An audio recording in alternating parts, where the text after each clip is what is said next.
I am 48 and my wife is 47. We've been married for 12 years. When we first met, she worked as a waitress at an all-night diner, but has always had the dream of working in finance or the banking industry.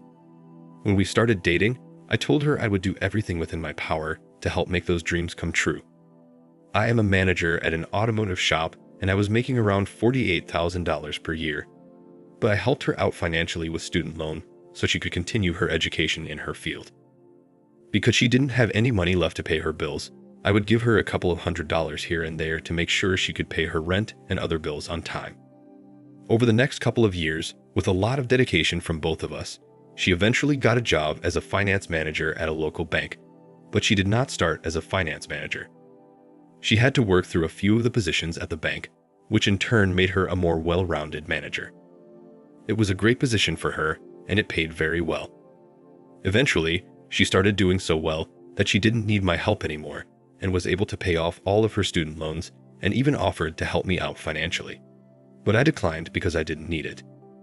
As the years went by, her salary kept increasing by leaps and bounds until it grew to well over $100,000 per year, which was way more than what I was making. With both of us making good money, we went on vacations, traveled to different countries, and even took a few of our friends with us on vacation and paid for them to join us. Things were really looking good. By this time, we had been dating for about 4 years before we got married. She didn't have any kids. I had one son from a previous relationship, and he was on his own. So it was just the two of us. Things started to slowly change about a year ago. She became distant, was working longer hours, and was always tired when she got home. I understood, so I tried to take the pressure off of her by cooking and cleaning the house when I got home. I always got home before she did, so I had time to put in a little housework before she walked through the door. But it seemed like the more I did try to help out, the more she wanted me to do, and she would always find something else that needed to be done. So I started to feel like I was never doing enough. I started to notice that she was spending more money buying new clothes and going out to lunch with her friends more often. I didn't put too much thought into her spending money on clothes. I just figured she wanted to make a good impression on her subordinates and the big boss. As time went, I really started seeing a slight shift in her behavior. She was more agitated with me and would snap at me for the smallest things. But I just tucked it up to stress from work. I knew she was under a lot of pressure, so I tried to be understanding and supportive. Then about 6 months ago, she started working even longer hours. She was never home, and when she was home, she was always on her phone or working on her laptop. I asked her what was going on, and she just brushed me off and said she was fine. But I could tell something was wrong. I didn't want to say too much, so I just left her alone thinking she would come to me when she was ready to talk. Her behavior started to get worse, and she started talking down on me like I was beneath her, and even started calling me names. I had never seen this side of her before, and I didn't know how to deal with it. So I just tried to ignore it, thinking she would eventually snap out of it. One day, about 3 months ago, I came home from work, and she was already home and was on the phone yelling at someone. I couldn't hear what she was saying, but I could tell she was angry, so I went to the kitchen to start dinner. After a few minutes, I went back into the living room and told her I was starting dinner. She said she wasn't hungry and was going to bed. I didn't want to argue with her, so I let her go, but couldn't help but wonder what she was so angry about. Fast forward a few days later, and I got a text from my wife as I was driving home saying she would be working late. I replied and said, okay. Her meaning of working late is working until 7 to 8 p.m. But on this night, it was way past 9 p.m. and she wasn't home yet. As a result, I decided to drive up to the bank where she worked and her car wasn't there. I'd assumed she'd had gone to hang out with her friends and didn't say anything to me. She would always tell me she was going to hang out with her friends or coworkers, but she didn't this time. I started to get worried and called her phone, but she didn't answer. I left her a voicemail asking her to call me when she got a chance, but she never called back. While I was driving home, I was hoping she would text me or something, but that didn't happen. At about 1:30, she came strolling in and went straight to the shower without saying anything to me. At this point, I was angry, and after she got out of the shower, I confronted her and asked why in the hell did she not tell me she was going somewhere after work and not return my calls or text messages. She fired back and said, "Look, I was just hanging out with some of my friends and coworkers." And then she said I need to stop trying to control her.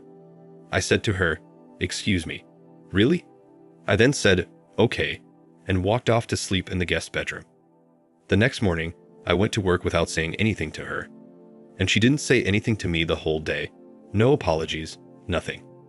The fact that she did not apologize for failing to communicate with me was enough for me to be suspicious. Plus, I knew something was going on with her, but I just didn't know what it was. I decided to do some snooping around to see if I could find anything. I didn't want her to know I was snooping, so I had to be careful. I started going through her things when she wasn't home, and I found some strange things like credit card statements with charges that didn't make sense and hotel receipts. But I still didn't have any concrete evidence that she was doing anything, and I couldn't accuse her of anything. I found a notebook with what looked to be a list of names, phone numbers, and dates. At first, I thought it was just a list of her friends or something, but then I noticed there were some men's names as well.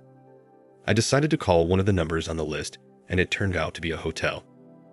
I asked the person on the phone if they could tell me if this person had stayed there, and they said they could not give me that information due to privacy reasons.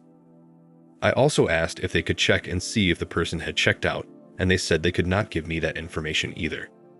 I began thinking to myself, why would my wife have a list of men's names and phone numbers in her notebook with dates next to them? After seeing that, I just knew she was cheating on me. I didn't need to ask any questions. I packed up my things and went and stayed with a longtime friend of mine. I conferred with him and told him what I found. He said that names and dates don't amount to much, but I said something is going on, and I need to find out what it is. I was gone for 2 days, and I didn't hear anything from my wife, so I decided to hire a private investigator. I didn't have time to keep wondering what she was doing. Plus, she was always angry when I confronted her about not communicating with me, and the fact that she had names and dates solidifies something was going on. On the 3rd day, I decided to call a private investigator to see what he could find out. I gave him my wife's name, where she worked, some of the friends I knew she hung out with, and some other information, and he said he would get right on it. The next day, the private investigator called me and said he had some information for me but wanted to meet in person, so we set up a meeting. When we met, he showed me footage of my wife leaving work with a few of her coworkers. They all left in separate cars and went to a fancy restaurant where they all had dinner. On one occasion, the private investigator noticed my wife reaching in her purse and texting someone. About an hour later, everyone was done with dinner, and they all walked out of the restaurant, including my wife. They all left, except my wife, who stayed behind and waited in her car. About half an hour later, a car pulled up next to hers, and a guy got out, walked over to her car, she got out, and they embraced and kissed. After they kissed, they got into their vehicles and drove to a hotel that was about 30 minutes away. They got out and walked past the front desk as if they already had a room. The private investigator gave me the footage and said he would continue to follow them. But I had seen enough. I didn't need to see anymore. The only thing I wanted to do now was to get out. After getting the footage, I called the lawyer the next day. We reside in New York, which is a no-fault state. I gave him the footage of my wife kissing another man and going to a hotel afterwards. He filed for divorce on my behalf, and I told him to go after everything. Alimony, retirement, anything I could get. As the days went by, I rarely talked to my wife. I only went back to the house to get more things when she was not home, and the big stuff I put into storage. Fast forward to 3 weeks, and my wife is served with divorce papers at her job, and the only thing she communicated to me was I wasn't getting a dime from her. I didn't respond to her statement. I was just waiting for the divorce hearing and showing the court the evidence at the divorce hearing. We went for alimony, retirement, and anything my lawyer could get. Anyway, after it was all said and done, I got $1,700 per month in alimony for 6 years. I wasn't able to get more because of the money I was making at my job. As far as the house, we didn't own it. We were renting it. After the hearing was done, I never heard from or saw my ex-wife again. I didn't care. I was enjoying the passive income she was giving me. Her cheating cost her over $100,000. Over the 6 years, she will finance my next house. Thank you for watching. Like, comment, and subscribe if you enjoyed the video. Until next time, I'll see you again. take care.